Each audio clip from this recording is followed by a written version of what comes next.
untuk menambah penghijauan di Danau Opi dan menyambut HUT ke-78 Provinsi Sumatera Selatan.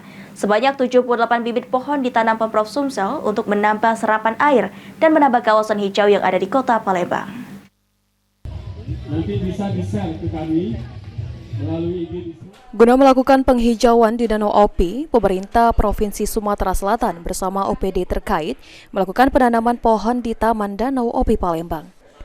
Disampaikan Zulkarnain, asisten 3 Setda Sumsel, penanaman pohon sebagai bentuk kepedulian terhadap lingkungan untuk memperbaiki oksigen di bumi, sekaligus dalam rangka menyambut HUT Sumsel yang ke-78. Harapannya dengan dilakukan penanaman pohon di Opi nantinya dapat membantu penyerapan air dan menambah wawasan hijau yang ada di Kota Palembang.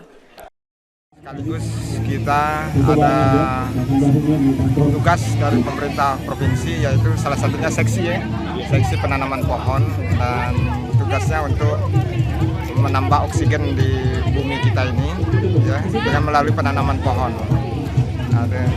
Kita harapkan nanti penanaman pohon ini akan berfungsi untuk pelindung bumi, penyerapan air ya, untuk penyerapan air, sehingga di daerah Opi ini bisa digunakan masyarakat dengan daerah yang sejuk.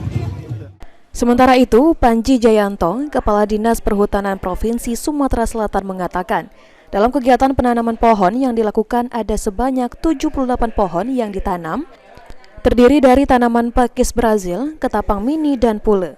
Selain melakukan penanaman, pemerintah Provinsi Sumsel juga membagikan bibit tanaman buah kepada masyarakat, yaitu 78 batang bibit durian dan 78 batang bibit.